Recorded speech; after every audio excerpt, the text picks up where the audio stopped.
Okay. Sorry, I was checking just the tools here. Okay. I can imagine you are preparing the show here, the tour here. Your fans are already waiting. It will be on a special occasion because you will be playing here on March 14 with Ratos de Porao. What Yes, can you tell us about the experience of being touring together, playing together here? it should be fun. We only usually do maybe one show with them, but now touring with them, I don't know how we're doing it, if we're flying around or driving in a van or something. I don't know. I don't know anything about it. All I know is it should be fun, and we're looking forward to it. Okay. Okay. Kurt, I would like to take you back for the very beginning of the band of Dear I, because I have always found that the naming for the band is one of the greatest histories in rock and roll music history, the greatest tales. Could you please tell us about how the name came out for the band for the people that is seeing us, that is reading? Well, first of all, like a lot of bands, we couldn't come up with a name. Okay. We couldn't decide on one, but then we had the offer of to play a show, Okay. one concert. So we had to come up with a name for the flyer and advertising and everything. So at first it was Us Dirty Rotten Imbeciles. So USDRI. And if you look, or the first few advertisement flyers that we have said Us DRI. Okay. And back then it was harder to figure out if you were choosing a name that somebody else already was using, because I can you imagine. realize there's no internet. It basically, you just had to ask your friends, have you ever heard of a Yeah. band called this? Yeah. But my father would yell at us and call us different names because we were rehearsing in his house, and he couldn't hear, the television or whatever when he was at home. So he was always calling us names, and that was one of the funniest names that he called us. You dirty rotten imbeciles. I can imagine that situation. Um, I want to ask you, how did it came the particular sound for Dear I? Were you waiting to mix some sounds from the hardcore punk, the heavy metal? How did it came your particular sound? Well, I don't know, but yeah, I mean, first we were guys, in our early 20s, 21 years old, whatever, who had listened to hard rock before there was punk rock.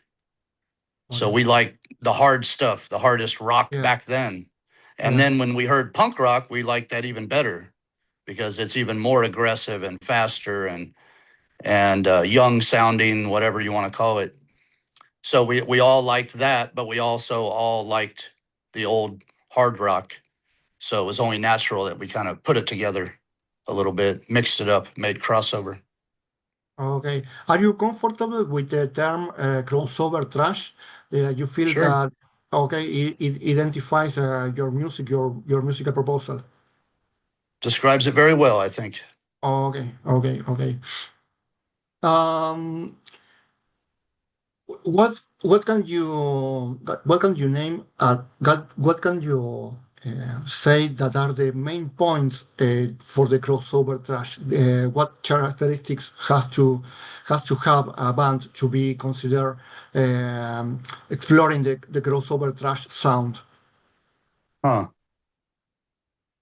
I guess, some punk stuff in there mixed in, punk Yeah. riffs, and maybe even lyrically is usually something similar, where it's talking, maybe talking about social problems and also Okay. political problems, Okay. personal problems, all mixed together for me anyway.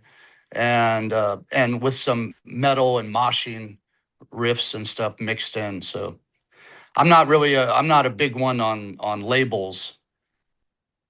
I know a lot of people like to label. I think it's good or not, and I either like it or I don't. The label doesn't matter. Like you said, crossover thrash, and then Yeah. there's just plain thrash, and then there's thrash metal. I don't think people consider us thrash metal. That's more. I only know this because I see like on Facebook, and people will say, what are your favorite thrash metal bands? And DRI is never one of them. So I know that people think of us as something else, like just thrash, I guess, or crossover thrash. So anyway, I'm still trying to figure out all the labels. Changes all the time, I think. They are in constant permanent changes. You mentioned about the importance of the lyrics, to give a message with your lyrics, with the words that you put in your songs. Where do you normally get the inspiration for your songs? Just things you see around you.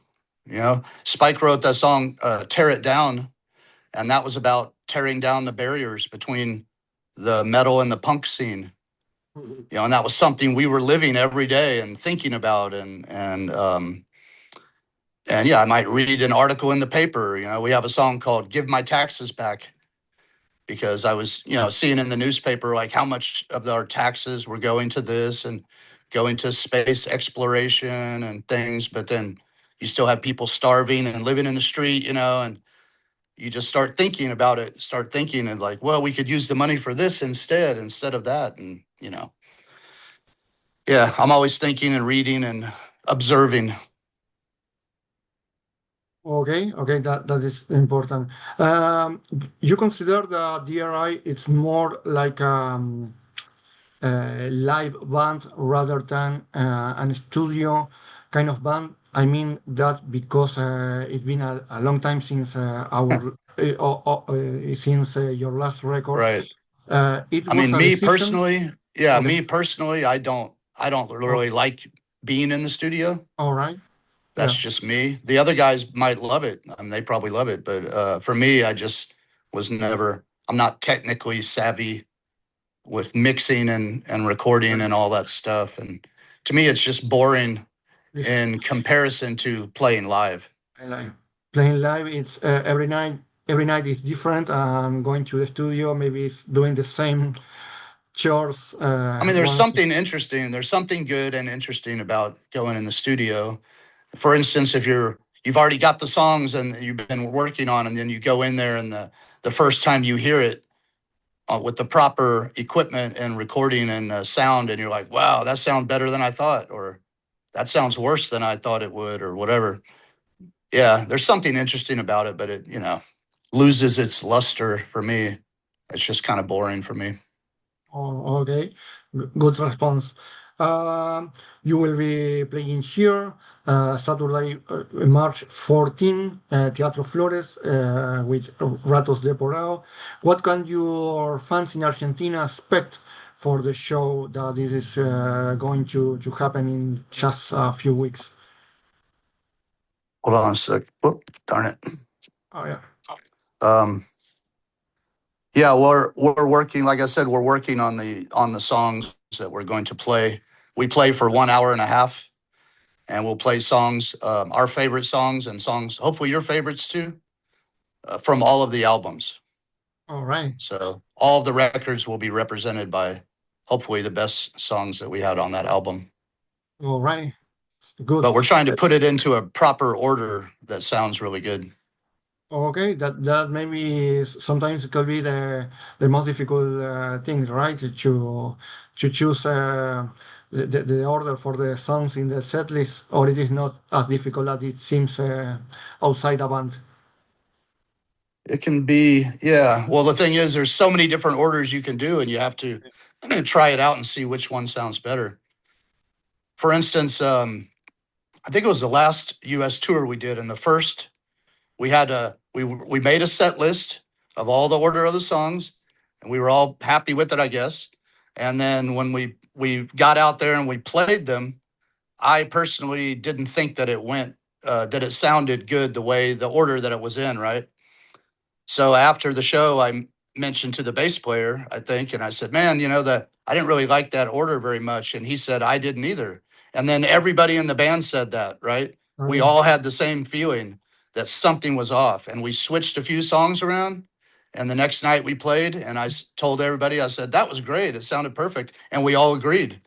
It was just that one little thing we had to change to make it all right. Okay, correct. And then we stayed with that order for the whole year. But now we have to change the order because it's a new year. We have to change it up. So. All right, new things to come.